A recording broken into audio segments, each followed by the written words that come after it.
Alors, bienvenue dans ce nouveau chapitre où nous allons voir comment mettre en place un système de menu collant en JavaScript. Donc l'idée c'est encore une fois de pratiquer pour apprendre de nouvelles choses. Alors le but de cette vidéo est relativement simple. On a un template assez basique et on a un menu que l'on aimerait bien rendre collant. Comprendre par là que lorsque l'on scrolle et que l'on dépasse le menu, automatiquement il devient collant, c'est-à-dire qu'il reste en haut de la page. Et on va appliquer ce même comportement sur un élément que l'on a dans une sidebar. Sauf que l'on va rajouter une petite subtilité, c'est qu'on voudra contraindre cet élément à rester dans ce bloc-là. Donc vous le voyez, je scrolle, hop, mon menu devient collant. Pareil, mon élément dans la sidebar devient collant, jusqu'à un moment où il sort du bloc, et dans ce cas-là, il reste bloqué en bas. Et ensuite, si je remonte, hop, il redevient collant, et ensuite, il se bloque. Donc voilà ce que l'on va faire en JavaScript.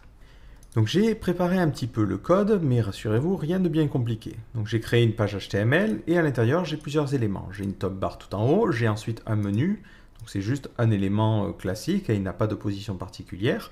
Et ensuite j'ai du texte. J'ai mis une hauteur à ma page de 4400 pixels, histoire d'avoir un scroll. Et mon but c'est de rendre cet élément-là collant. Donc la première chose à faire, ça va être au niveau de notre JS, de réfléchir à notre code. Donc, ce que l'on va faire tout de suite, c'est qu'on va créer une fonction qui s'auto-appelle pour pouvoir avoir une portée de variable limitée, et ne pas avoir de problème avec de futurs scripts. Donc comment va se dérouler notre système? Donc d'abord, on doit écouter lorsque l'on scrolle. Donc on va mettre lorsque l'on scrolle. Et ensuite, qu'est-ce qu'on va observer? On va observer la position de mon élément par rapport au haut de la fenêtre. Si la position de mon élément par rapport au haut de la fenêtre est inférieure à 0, c'est-à-dire que mon élément est au-dessus du haut de la fenêtre, dans ce cas-là, il deviendra fixe. Donc là, on va mettre si le menu sort de l'écran, alors il deviendra fixe. Donc voilà le principe de base. Donc on va voir ensuite comment l'implémenter. Donc la première chose que l'on doit faire, c'est écouter lorsque l'on scrolle. Donc là, on peut se rendre directement sur MDN, chercher les événements. Donc on fait MDN Events. Voilà. Et si on cherche le scroll, il y a un événement qui correspond et il permet d'écouter lorsque l'on scrolle notre fenêtre. Donc on peut directement le lancer sur le window en faisant window.add_event_listener ou on peut aussi l'écouter lorsque l'on scrolle un élément. Donc c'est très utile lorsqu'un élément est en overflow scroll par exemple. Donc nous dans notre cas ici, c'est directement toute la fenêtre qui est scrollable. Donc on fait un window.add_event_listener et à l'intérieur, on va écouter le scroll. Et on va prendre l'habitude de ne pas directement mettre la fonction ici, mais on va créer une fonction séparée qu'on va appeler onScroll.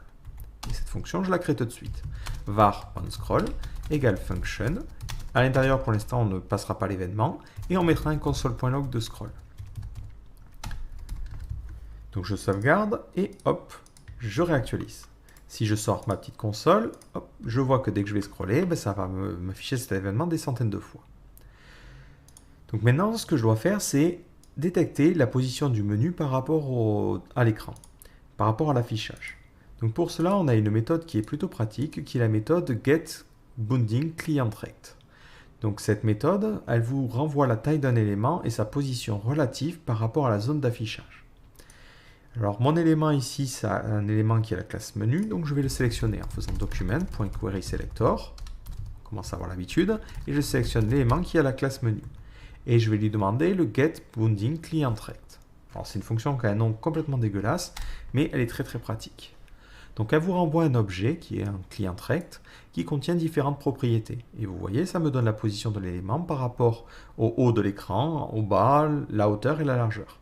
Si je scrolle un petit peu et que je lui redemande ces informations-là, vous voyez qu'il me donne une valeur négative. Donc globalement, c'est assez simple. On pourrait se dire, je prends cette valeur-là et si elle est négative, je mets mon élément en fixed. Donc on va faire ce code-là. On va mettre si le menu. Donc le menu, on va le stocker dans une variable avant. On va faire var element égale document.querySelector et on va sélectionner l'élément qui est la classe menu. Ensuite, on va lui dire si l'élément .getBoundingClientRect est supérieur, alors .top est strictement inférieur à 0, dans ce cas-là, notre élément deviendra fixe. Alors on est un petit peu embêté. Comment on sait comment on peut le rendre fixe? Donc deux solutions. On peut se dire on va lui rajouter une classe. Donc là on mettrait une classe .fixed qui ferait un position fixed et un top 0. Et après, on ajoute cette classe-là au niveau de notre JS en faisant element.classlist.add fixed. Soit on peut se dire, bah, mon élément, donc là on va le mettre en commentaire parce qu'on ne va pas l'utiliser, mais je peux faire element.style.position et je lui rajoute la classe fixed. Enfin, pas la classe fixe, la position fixed. Je modifie son style et je lui dis aussi que le top est à 0 pixel. Et ainsi de suite, ainsi de suite. Voilà, donc il y a deux solutions de faire, il y a deux manières de faire. L'avantage de mettre une classe fixe à mon élément, c'est que si jamais je veux le styliser d'une certaine manière, par exemple quand on scrolle et quand on le dépasse, ben, l'élément grandit ou rapetisse, ben, je peux le faire directement au niveau de mon CSS. Donc si je réactualise la page et que je scrolle, je vois que mon élément, dès que j'ai dépassé ce bloc, devient fixe. Alors il perd sa largeur parce que il y a des éléments un petit peu bizarres à l'intérieur, mais au moins il reste fixe. Par contre, quand je remonte, j'aimerais bien que cet élément devienne restatique. Donc on pourrait être tenté de se dire, ouais, c'est très simple, je vais quand même mettre le cas contraire. Si on n'est pas au-dessus, dans ce cas-là, mon élément, je lui retire la classe fixed. Donc sur le papier, ça marche bien, mais dans la pratique, ça ne marche pas. Vous voyez que ça crée un clignotement un petit peu bizarre. Pourquoi? Parce que mon élément étant maintenant fixed, dès que je lui demande le client bounding rect, le truc imprononçable, mais il va systématiquement vous dire, il est en haut. Pourquoi? Parce que maintenant qu'il est fixe, il n'y a aucun moyen qu'il se remette à être derrière. Donc on a ce petit souci-là. Donc ça veut dire que notre manière de faire les choses n'est pas forcément bonne. Autre petite remarque, c'est une remarque en termes de performance. Vous l'avez vu quand on a mis un console.log, le code du scroll est lancé de nombreuses fois. Donc il faudra essayer dans cette fonction-là d'avoir le moins de code possible. Parce que ce code va être exécuté 30 ou 40 fois dès qu'on va scroller. Donc au niveau des performances, ce n'est pas idéal. Donc déjà, le sélecteur, on peut le sortir, parce que l'élément, il ne va pas s'envoler entre chaque scroll. Ensuite, on peut prendre une approche un petit peu différente du problème, c'est-à-dire calculer la position de l'élément par rapport au haut de la fenêtre dès le début, et avoir une valeur chiffrée. Ensuite, on n'aura plus qu'à comparer cette valeur par rapport au scroll de la fenêtre. Donc pour obtenir la position de l'élément par rapport au haut de la fenêtre, on se dit, on n'a qu'à utiliser notre fameux client rect. Le problème, c'est que lorsque l'on scrolle, ça ne nous donne plus les valeurs exactes. Donc pour avoir une valeur exacte, il nous faudrait la position de l'élément par rapport au haut de la fenêtre et rajouter la quantité de scroll que l'on a fait. Donc pour obtenir la quantité de scroll, on peut utiliser la propriété scroll y sur window. Si on fait window.scroll y, ça nous donne la quantité de pixels qu'on a scrollé. Donc là, 29. Si je fais 29 puis je additionne le client rect, ça fait 29 plus 29, ça me donne bien 58, ça me donne bien la bonne valeur. Si jamais vous cherchez dans la documentation, vous regardez scroll Y, on vous dit qu'il y a une autre manière de récupérer qui est le page Y offset. Globalement, le problème c'est que certains navigateurs, notamment les vieux navigateurs, n'utilisaient pas la même propriété qu'avant et on vous donne un code qui peut fonctionner tout le temps. Donc ce code-là, on va le copier, on va le mettre dans une fonction. Comme ça, dès qu'on aura besoin de connaître la position de la position du scroll, on n'aura pas à s'embêter à se dire est-ce que c'est compatible ou pas. Donc là, on est parti. Je vais créer une nouvelle fonction que je vais mettre tout en haut, qu'on va appeler très sobrement scroll y. Ça sera une fonction qui prendra absolument aucun paramètre et qui fera ça. Sauf que l'exemple qui était donné dans la documentation, ça nous permettait aussi d'avoir la position en X. La position en X, on s'en fiche. Nous, on veut directement retourner ça. Et là, on va mettre return.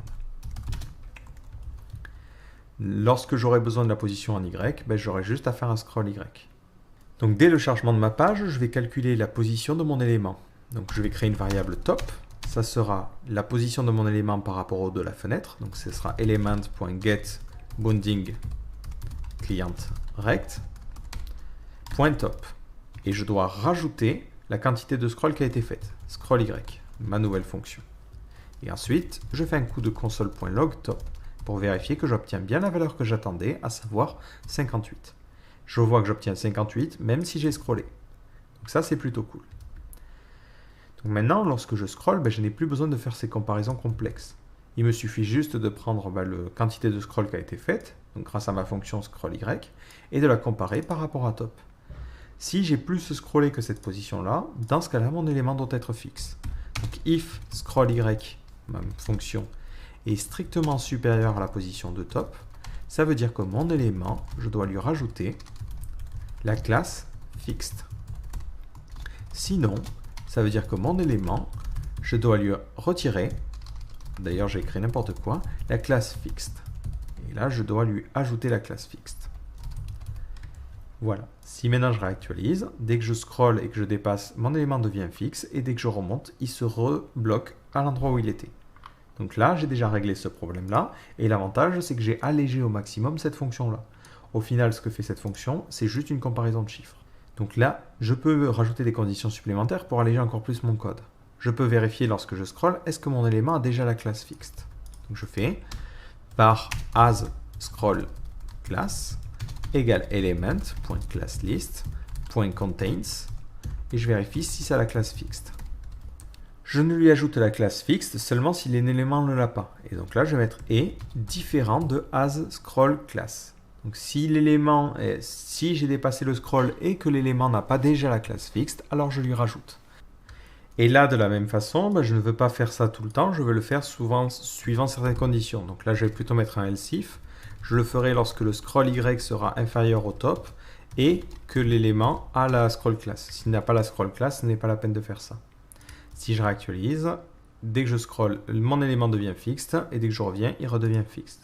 Donc ça ne change pas le comportement, mais si je mets des console.log add et ici je mets un console.log remove, je vais voir que c'est appelé beaucoup moins de fois. Et ça, c'est déjà une bonne chose. Il est appelé qu'une seule fois là et qu'une seule fois quand je scroll. Si j'avais à retirer cette condition-là, hop, lorsque je scroll, je vois qu'il essaierait de l'ajouter des centaines et des centaines de fois, ce qui n'est pas très très pratique. Donc voilà pour ce petit système-là. Une petite chose, c'est que je vois que mon élément perd sa largeur. Donc ce que je vais faire, c'est qu'ici, dès le début, je vais récupérer aussi la largeur de mon élément. Donc je vais faire var width égale element. Hop, tout ça. Donc là, j'appelle deux fois cette fonction-là. Donc tout de suite, dès qu'on appelle deux fois, mieux vaut stocker dans une variable, c'est plus performant. Donc là, pour avoir la largeur, je fais rect.width. Pour avoir la position par rapport au haut, je fais rect.top. Donc maintenant que j'ai cette largeur, lorsque mon élément devient fixe, je lui rajoute une largeur. Donc pour cela, je modifie directement son style en faisant element.style.width égale la largeur.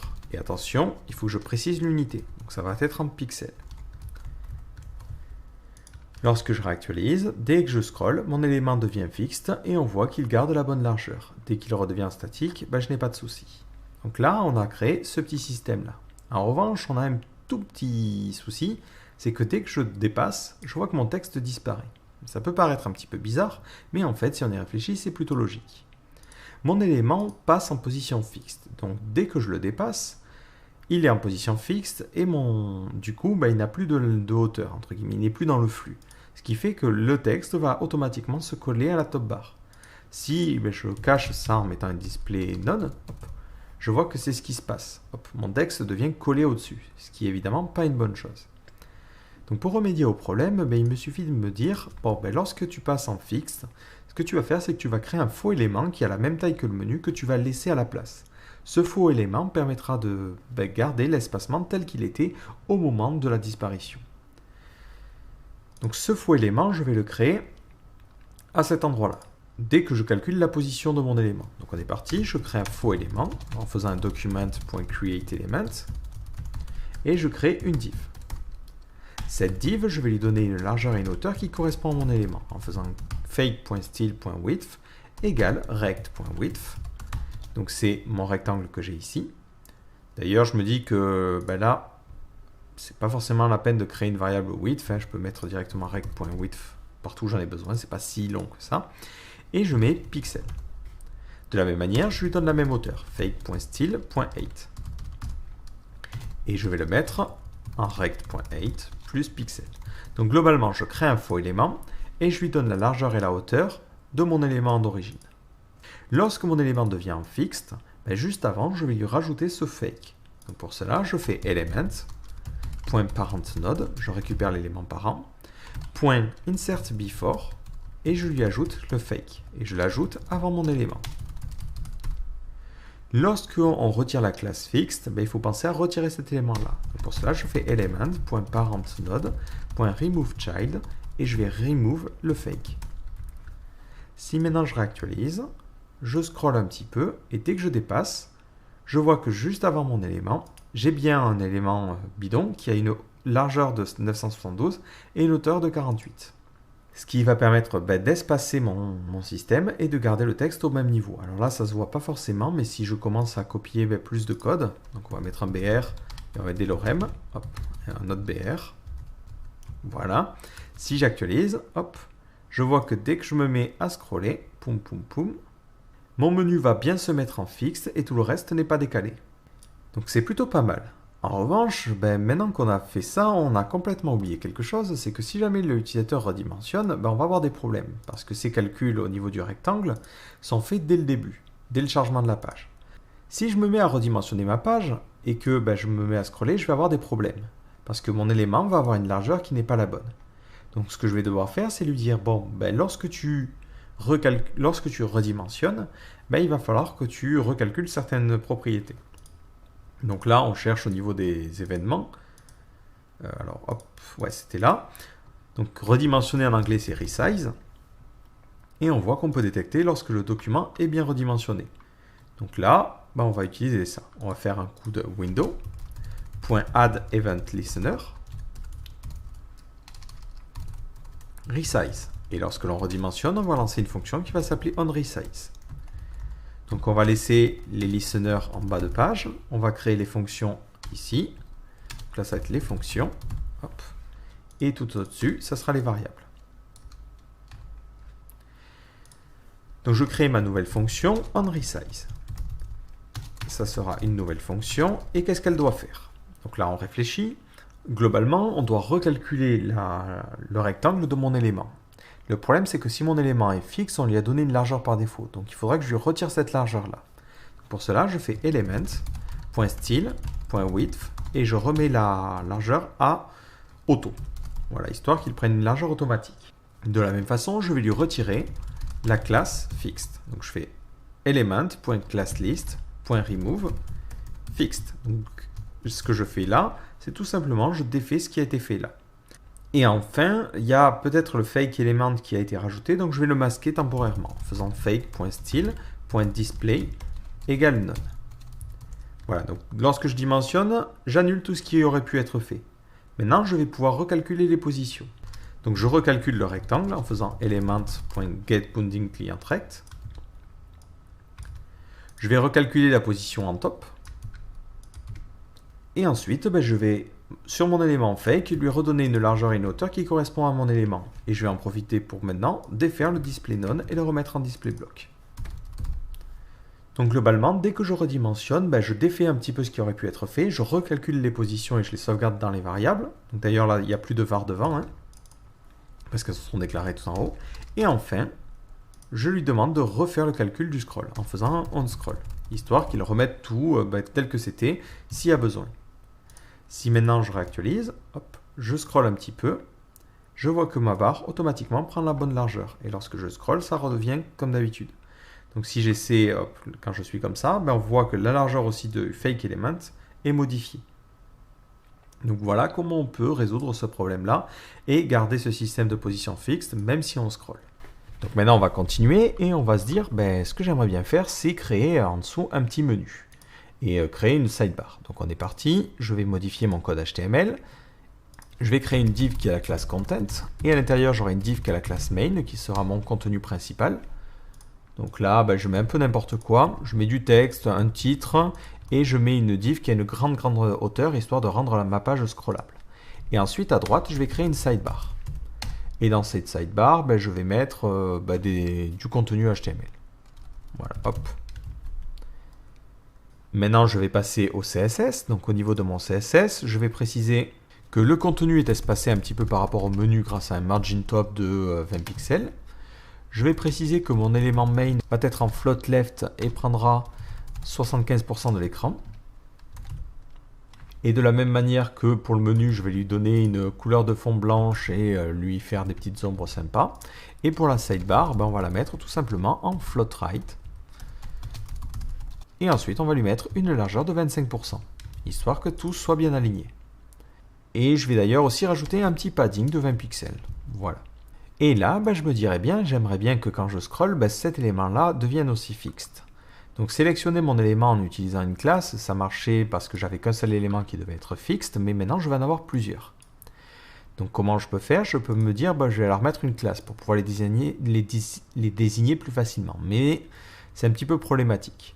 Ce que je peux faire aussi, c'est leur mettre un attribut particulier. Donc pour ce menu, je vais lui mettre un attribut data-fixed. Pour mon élément dans la sidebar, je vais l'entourer d'une div et je vais lui mettre le même attribut.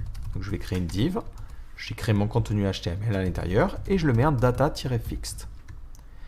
Donc comme ça me permet de dire au JavaScript, sélectionne tous les éléments qui ont cet attribut-là. Donc pour sélectionner tous les éléments qui ont cet attribut-là, il faut faire un document.querySelector, all ce coup-ci, et sélectionner tous les éléments qui ont cet attribut-là. Et là, je vois bien que je récupère mes deux éléments. Le problème, c'est que mon code actuellement a été conçu pour un seul élément. Donc là, ce n'est pas si gênant. Ce que je peux faire, c'est copier tout le code que j'ai écrit ici. Pouf. Et ensuite, parcourir mes éléments en faisant var elements égale document.querySelectorAll. Donc je sélectionne tous les éléments, comme je l'ai dit, qui ont cet attribut-là data-fixed. D'ailleurs, on va l'appeler plutôt sticky. Ça correspond mieux à la situation. Ensuite, je parcours chaque élément. Donc on est parti. For var i égale 0, i strictement inférieur à la taille des éléments, i++. Le problème, c'est que là, j'aimerais bien créer une variable element qui sera elements i. Mais le souci, c'est que si je copie le code que j'ai écrit précédemment, je ne suis pas dans un scope local. Et ça va poser des problèmes. Donc ce que je vais faire, c'est que je vais créer une fonction qui s'auto-appelle. Et en paramètre, je lui passerai l'élément. Et ensuite, lorsque je l'appelle, je lui passe l'élément en question. À l'intérieur de cette fonction, comme ça, je suis serein. Et je peux copier mon code. Donc là, hop, je tabule un petit peu. Et je n'ai plus besoin de créer cette variable element parce qu'elle est directement passée en paramètre. Et elle prendra alternativement ce bloc-là, puis ce bloc-là. En revanche, vous l'avez vu, j'ai laissé cette fonction en dehors de ma boucle et en dehors de mes fonctions, pour la bonne et simple raison que cette fonction n'a pas de paramètres. Et je ne vais en avoir besoin un petit peu partout. Donc inutile de la déclarer à plusieurs reprises. En revanche, ces fonctions onScroll et onResize, vu qu'elles ont besoin de prendre en paramètre l'élément, elles ont besoin d'être déclarées dans le cadre de cette fonction-là, parce qu'elles font appel au contexte extérieur. Donc si maintenant j'actualise ma page, alors je tombe sur une petite erreur, oui, si je ne mets pas le point-virgule, évidemment ça a beaucoup moins bien fonctionné. Et en plus ici, j'ai pensé que j'ai mis data sticky, donc au niveau de mon HTML, il faut que je remplace les data fixes par des data sticky. Voilà, hop.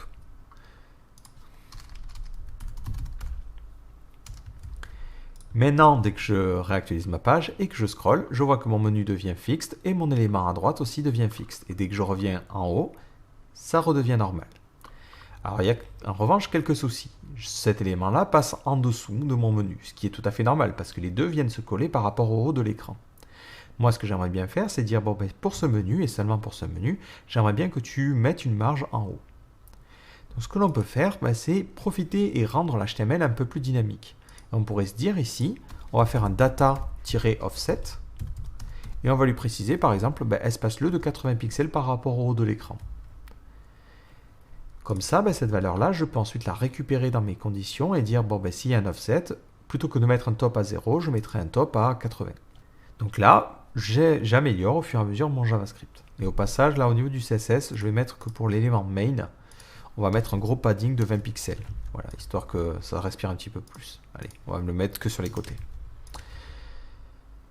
Donc maintenant, je dois rajouter cette partie offset. Donc là, je récupère l'élément, je vais créer une variable qui contiendra l'offset. Donc on est parti, on va faire var offset égale element.getAttribute. Donc je récupère son attribut data-offset.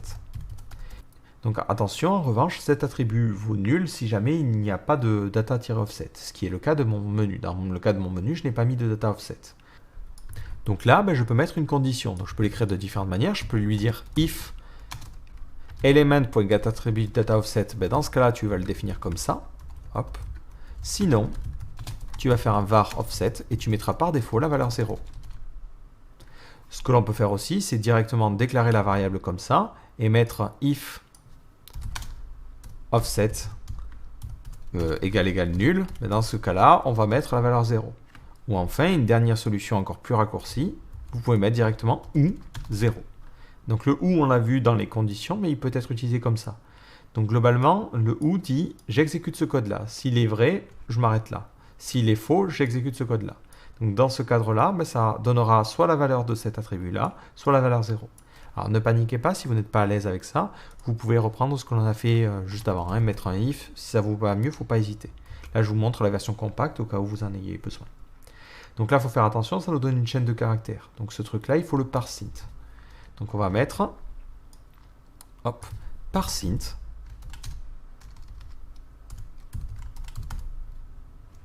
On lui passe en premier paramètre, donc soit la valeur, soit 0, et on le parseInt en base 10. Ensuite, je vais faire un console.log de offset, histoire de vérifier que je récupère bien la bonne valeur. Ou ce que je peux faire, c'est mettre un point d'arrêt. Donc si j'actualise, ça me donne bien 0 pour le menu, parce qu'effectivement, je n'ai pas défini d'offset, et ça me donne bien 80 ici. L'avantage, c'est qu'ensuite, je peux utiliser cet offset lorsque je rajoute la position fixe à mon élément. Lorsque je lui rajoute la position fixe, je vais lui mettre un element.style.top égale rect égale offset plus pixel. Donc dans le cas du menu, ça va mettre un top à 0. Dans le cas de mon élément, ça me donne un offset à 80. Voilà, et du coup, ça permet de ne pas avoir les éléments qui se superposent. En revanche, on a un petit souci, on voit que ça sautille. Pourquoi? Parce que l'élément devient fixe seulement quand il dépasse la hauteur de la fenêtre, ce qui est tout à fait logique. Mais dans le cas où on a un offset, il faut penser aussi à le décaler. Donc là, je compare mon scroll Y par rapport au top. Je vais comparer par rapport au top moins l'offset.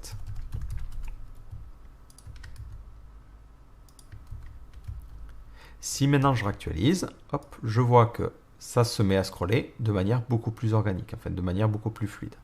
Donc je vais continuer, je vais rajouter un petit peu de style à cet élément, je vais lui donner la classe bloc. Bon, peu importe, je donne des classes relativement génériques, c'est vraiment pour l'exemple. Voilà. Donc on va dire que tous les éléments qui ont la classe bloc vont avoir cet aspect-là. Et on va dire que sur la sidebar, on va mettre un padding de 20 pixels, alors seulement sur les côtés. Si je réactualise, voilà, j'ai mon petit bloc, et dans ce bloc-là, je mets un padding de 10 pixels. 20, ça va être un petit peu petit pour le coup. Voilà, donc là, mon élément hop, devient bien scrollable. Par contre, 80, je réalise que ce n'est pas forcément idéal. Vu que tout est espacé de 20 pixels, si mon menu fait 48 pixels, il faudra donc que mon élément soit espacé de 68. Donc l'avantage, c'est que vu que j'ai prévu ça paramétrable, il me suffit juste de changer une valeur là, et hop, ça se changera automatiquement au niveau de mon HTML. Voilà, et ça donne quelque chose de beaucoup plus sympa. Donc on va finir avec une dernière petite chose. Donc là, c'est vraiment si vous voulez pousser les choses, mais là, c'est ce qu'on en a fait, c'est largement suffisant. Hein. Moi, je veux juste mettre en place une petite limitation. C'est-à-dire que ma sidebar ici, je vais lui donner une hauteur particulière. Donc dans mon CSS, je vais dire que ma sidebar a une hauteur de 800 pixels. Et je vais lui préciser aussi qu'elle va avoir une bordure sur tous les côtés de 1 pixel, dashed, et on va mettre du BABA. Voilà. C'est histoire de délimiter entre guillemets ma sidebar. Donc on le voit ici. D'ailleurs, 1 pixel c'est un petit peu light, on va mettre 2 pixels et on va mettre une hauteur de 600 pixels. Donc ce que j'ai envie de mettre en place, c'est un système de contraintes. Globalement, que là, hop, ça s'arrête de scroller. Mais en revanche, je ne veux que ça soit appliqué que pour cet élément-là. Donc ce que je fais, c'est que je vais me dire, bon ben c'est pareil, je vais faire quelque chose au niveau de l'HTML. Au niveau de l'HTML, je vais mettre data-constraint et je vais préciser que la contrainte, ça sera le sidebar. Donc ça permettra de dire, je veux que l'élément ne puisse pas sortir de cet élément-là. Et maintenant, je dois implémenter ça en JavaScript. Donc pour que ça fonctionne, il va falloir que je détecte à quel moment on arrive dans cet état-là, c'est-à-dire à quel moment cet élément-là dépasse ce bloc-là. Donc je vais sortir mon inspecteur parce que je vais en avoir besoin pour débugger un petit peu. Mais globalement, ça consiste à calculer le moment où je dépasse ça, moins la hauteur de cet élément-là. Donc moins, hop, ça. Donc on est parti, je vais créer dans mon fixed.js une variable qui me permettra de connaître la contrainte. Donc là, je fais un var, constraint, et ça va dépendre, est-ce qu'on a cet attribut-là? Donc là, on va faire une petite condition, if element.getAttribute data constraint. Donc si j'ai cet attribut-là, dans ce cas-là, je crée une variable constraint qui aura comme élément, là je suis obligé de faire un query selector. Et je sélectionne l'élément qui correspond au sélecteur qui aurait été mis dans cet attribut-là. Voilà, ça fait une ligne un petit peu longue. Sinon, je vais dire que la contrainte par défaut, ça sera le body. Donc ça sera le document.body. En revanche, il faut faire attention. Si je réactualise, ou là j'écris n'importe quoi, non, c'est document.querySelector et c'est pas sur élément. Voilà, et il n'y a pas de Q majuscule. Donc si je réactualise, il faut que je fasse attention. Si je fais un document.body et que je lui demande le get bounding client rect, je vois quelque chose d'un petit peu bizarre. Mon body, il a une hauteur de 98. Ça me semble un petit peu léger pour une page aussi grande. Et c'est effectivement confirmé par mon inspecteur. Il a cette hauteur-là parce que mes éléments ici étant en flotte, ils posent problème. Donc au niveau de mon HTML, donc ça c'est plus du CSS, mais je dois mettre une div. Hop, et au niveau de son style, je mets un clear de .bof. Voilà, pour éviter les problèmes. Si je réactualise la page et que je redemande cette fois-ci la taille de mon élément, la taille de mon body, la hauteur me semble beaucoup plus cohérente avec ce que j'obtiens. Voilà, c'était un petit détail, mais c'est important. Donc comme je l'ai dit, j'ai maintenant besoin de connaître la position du bas de ma contrainte. Donc, pour connaître la position du bas, il faut que je prenne la position du haut, que je rajoute le scroll, comme je l'ai fait pour la variable top, et qu'ensuite je rajoute aussi la hauteur de l'élément. Donc je vais avoir besoin à deux moments de récupérer le rectangle. Donc je crée une variable que je vais appeler constraint rect, et ça sera la contrainte, donc soit le body, soit l'élément sélectionné, .get bounding client rect. Une fois que j'ai ce rectangle-là, je peux calculer la position du bas de l'élément. Donc c'est constraint bot.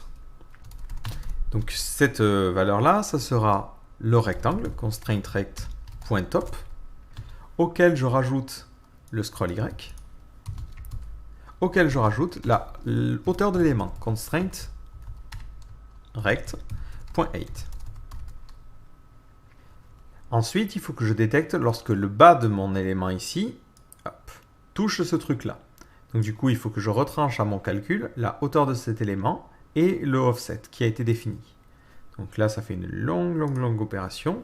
Donc je retranche l'offset et je retranche la hauteur de mon élément que je peux obtenir via rect.height. Voilà, donc là, j'ai maintenant une valeur de constraint bottom.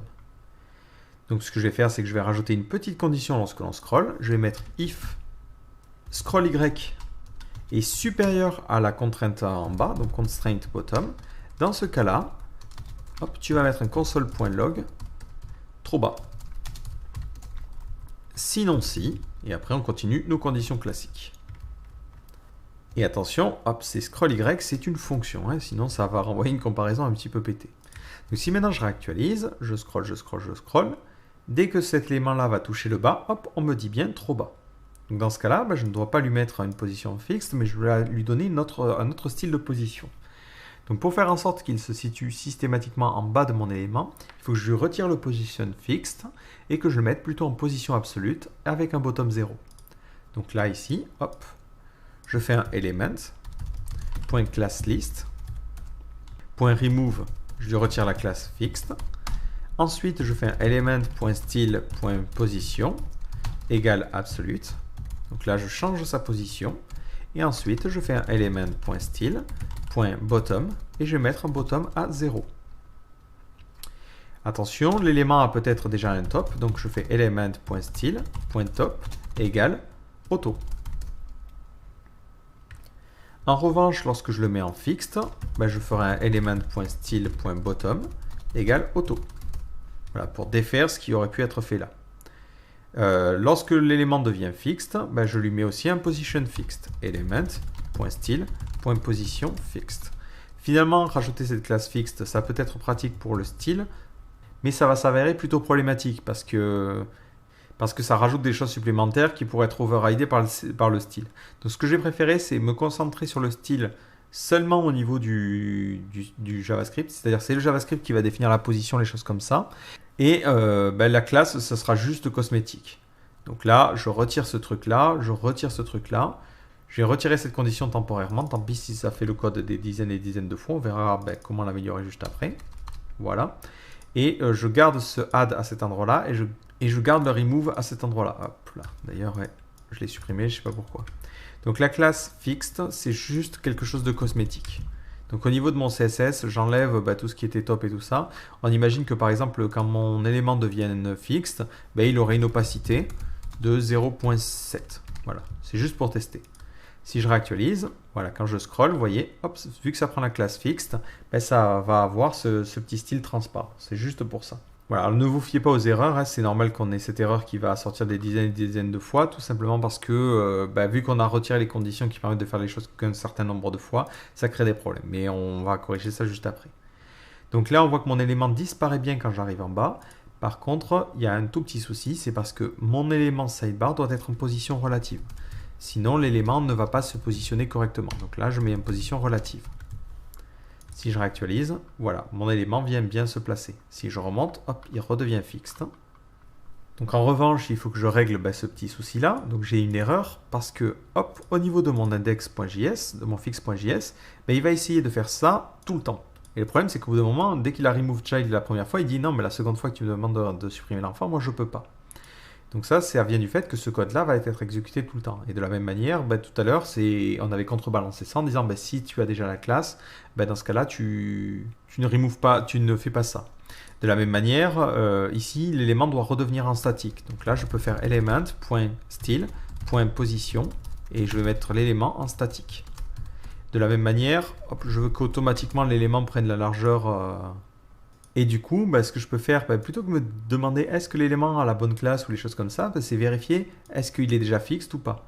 Là, lui dire si l'élément est déjà fixe et l'élément .style, .position est différent de fixed. Parce que si c'est fixe, c'est pas la peine de faire ça. Et je vais faire rajouter la même chose ici.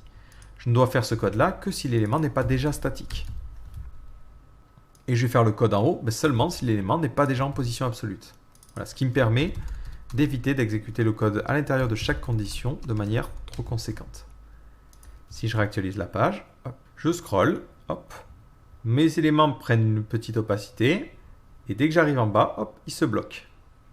En revanche, il y a un tout petit clignotement. Il y a un petit clignotement parce qu'il met la classe absolute. Donc la seconde fois, il arrive dans cette boucle, il dit ça, c'est pas vérifié parce que l'élément, il a déjà la classe absolute. Et même si ça, c'est vrai, ça, c'est faux. Donc du coup, ça me donne faux. Et il arrive là. Ça c'est vrai, et du coup il essaie d'exécuter ce code-là. Fois suivante où je scroll, c'est cette version-là, et ensuite il oscille en fait entre ces deux. Donc là je vais rajouter une condition supplémentaire en lui disant sinon, si cette condition est vraie,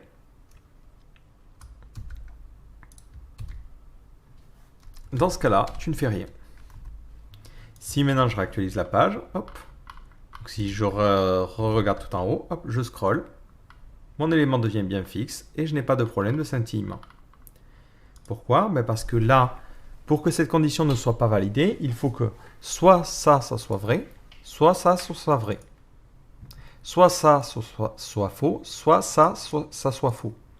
Donc si je lui dis je veux à tout prix que ça soit vrai, ça veut dire qu'au-dessus, ça devait être faux. Ça veut dire que l'élément devait déjà avoir la position absolute.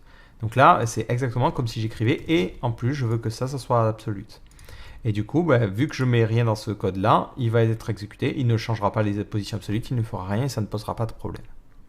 Ce que je pourrais aussi faire, hop, si je ne veux pas écrire un code un petit peu vide comme ça, parce que ça fait bizarre, mettre et je veux que le scroll Y soit strictement inférieur à constraint bottom. Voilà, hop. Ouais, c'est un petit peu plus propre. Donc si je réactualise, voilà, ça refonctionne. En revanche, j'ai un petit souci dès le début, je vois que j'ai cette erreur-là, parce que dès le début, je suis dans cette condition-là, et il essaie de supprimer l'élément qui a la classe fake. Donc je peux contrebalancer le problème de deux manières, soit je peux lui dire d'exécuter ce code-là seulement si le parent node contient le fake, sinon ce que je peux faire aussi, c'est lui dire, au niveau de la condition, ne fais ce code-là que si la position était soit absolue, soit fixe, c'est-à-dire qu'on soit rentré dans une des conditions au-dessus. Donc là, à vous de voir. Donc nous, on va plutôt utiliser la seconde, on va mettre if element.parentNode.contains et on va vérifier est-ce qu'il contient le fake. S'il contient le fake, on lui demande de le supprimer. Sinon, on lui demande de ne rien faire. Si je réactualise la page, cette fois-ci, je vois que je n'ai pas de problème. Je scroll, hop, mes éléments viennent bien se placer et ça continue à fonctionner correctement. Donc là, on va même complexifier un petit peu les choses. Au niveau de mon index.html, juste après, je vais créer un second bloc. Par contre, ce bloc-là, je ne vais pas le mettre en sticky ni en quoi que ce soit. Donc le bloc vient bien se placer au-dessus et on voit que, du coup, tiens, on va rajouter un petit espace entre les deux. On fait ça à l'ancienne, mais si je scrolle, hop, je vois bien que mon faux élément vient prendre la place et du coup, on n'a pas de décalage qui se crée. Si je veux que seul mon menu devienne opaque, au niveau de mon CSS, je peux lui dire non, je veux que tu appliques cette classe fixed, enfin cet effet d'opacité seulement sur la sidebar. Voilà, après, libre à vous évidemment d'adapter et de faire un petit peu comme vous voulez. La dernière chose qu'il nous reste à faire, c'est maintenant gérer le redimensionnement, parce que lorsque je redimensionne, hop, la contrainte peut changer. Et c'est ce que je vois ici, ça crée des petits soucis. Donc au niveau de mon fixed.js, la contrainte bottom a changé. Donc du coup, je vais copier ce que j'ai écrit ici. Hop. Donc cette variable-là, elle ne va pas changer. Cette variable-là non plus. L'offset, il ne change pas. Le rectangle, il change, mais on l'avait déjà fait. Donc ici, hop. Hop, on fait ça. Donc là, on n'a pas besoin de redéfinir la variable constraintRect parce qu'elle est déjà stockée en mémoire. On ne redéfinit pas cette variable-là. Voilà, et c'est tout. Et de la même manière, vu qu'on n'utilise plus la classe fixed pour avoir des informations sur notre élément, on va redéfinir sa position en disant il faut que tu la mettes en statique. Parce que sinon, il reste en absolu et tout en truc, et du coup, ça nous donne de mauvaises informations. Donc maintenant, je réactualise la page. Je vois que mon élément hop, vient se placer correctement. Si je déplace ma fenêtre, hop, il récupère les bonnes informations. Alors en revanche, vous l'avez vu, j'ai quelques petits soucis au niveau du système. C'est tout simplement parce que les positions absolutes et les paddings ne font pas bon ménage. Donc si vous vouliez solutionner le problème, la solution la plus efficace serait de se dire, vous ne mettez pas de padding tout simplement à votre sidebar et vous entourez à la limite la sidebar d'un autre élément qui lui va avoir un padding. Et je pourrais créer une autre div qui elle aurait un padding et qui solutionnerait un petit peu le problème, ou entourer ces blocs-là d'une div particulière. D'ailleurs, on va le faire, on va créer une div qui va avoir la classe sidebar-container. C'est juste pour l'exemple. Voilà. Donc c'est cette div-là qui va me servir en fait de contrainte. Donc là, je vais mettre sidebar container plutôt que sidebar. Et au niveau de mon fixed.css, je vais lui dire que la sidebar a bien un padding, il n'y a pas de souci. Donc là, en revanche, c'est mon sidebar container. Sidebar-container, qui va avoir une hauteur particulière de 600 pixels et qui va avoir aussi la bordure dashed. Alors la bordure, je l'ai mis juste pour avoir un indicateur visuel de la fin de mon élément. Et c'est cet élément-là aussi qui va être en position relative, pour que la position absolue ne vienne pas être tout cassé. Donc si je réactualise, voilà, là ça fonctionne beaucoup mieux. Et si je redimensionne un petit peu mon élément, je vois que je n'ai pas de problème d'alignement. Et hop, je peux remonter, rescroller et tout fonctionne correctement. On pourrait un petit peu améliorer les choses en se disant tout ce qui est là, ce code-là, ça pourrait être intéressant de le séparer dans une fonction. Donc là, je pourrais copier ça et me créer une fonction que je pourrais réutiliser à différents endroits de mon site en faisant un var make sticky. Ça sera une fonction qui prendra en paramètre un élément et qui aura tout le code que j'avais écrit. Donc là, il faudra que je réorganise un petit peu parce que l'indentation est un petit peu pétée. Et pour chaque élément, là, plutôt que de faire mon système, je lui dis, tu appelles la méthode makeSticky. Et tu rends cet élément sticky. Si j'actualise, ça ne change absolument rien. L'avantage, c'est que si demain je me dis, tiens, je rendrais bien le main sticky, entre guillemets, il me suffit juste de créer une méthode, de créer la fonction makeSticky et de dire, allez, hop, on rend l'élément qui a la classe main. Sauf qu'évidemment, ça ne fonctionne pas parce que cette fonction est bloquée dans ce scope limité. Si jamais vous voulez rendre certaines fonctions accessibles en dehors, par exemple, je me dis, tiens, makeSticky, elle est vraiment pratique, j'aimerais bien l'appeler comme je l'ai fait ici, j'aimerais bien l'appeler depuis un autre fichier JS. Et ce que vous pouvez faire, c'est faire window.makeSticky. Là, vous créez la propriété makeSticky directement sur Windows. Donc, globalement, ça revient à créer une variable globale. Et ensuite, hop, j'enlève le var parce que ça n'a plus de sens. Si maintenant je réactualise, je peux faire appel à makeSticky quand j'en ai besoin. Et l'avantage, c'est que je peux rendre n'importe quoi collant si j'en ai besoin. Bon là en l'occurrence ça marche très très mal parce que l'élément est en float left et tout, donc ça fout un bordel pas possible, mais voilà, je peux rendre n'importe quel élément sticky au besoin, ce qui est plutôt pratique. D'ailleurs, allez, si on veut faire quelque chose d'un petit peu plus sympa, on va réactualiser la page histoire qu'il enlève ça. On va se dire, bah, ce paragraphe, je vais lui donner un ID particulier. On va lui donner l'ID démo. On va faire un data-offset. Et on va mettre 68. Voilà. Pouf. Donc mon élément est prêt à être rendu sticky. Je vais dans la console et je lui dis, allez, rends cet élément sticky. Maintenant, si je scroll, hop, mon paragraphe devient collant. Donc l'avantage, c'est que d'autres scripts pourraient comme ça intervenir et rendre d'autres éléments collants. Et si je remonte jusqu'en haut, hop, il se replace correctement. Voilà, donc là, on a créé un code qui est fonctionnel et qui permet de rendre n'importe quel élément collant au niveau du scroll. Donc lorsque l'on déplace notre souris et que l'on scrolle jusqu'à un certain niveau, l'élément se met à suivre automatiquement le scroll. Et l'avantage, c'est qu'on a géré en plus un système de contraintes qui permet d'empêcher l'élément de sortir d'un certain cadre, ce qui peut être plutôt pratique si vous voulez afficher quelque chose dans la sidebar et que vous n'avez pas forcément envie que ça se descende par exemple, jusqu'à un footer ou des choses comme ça.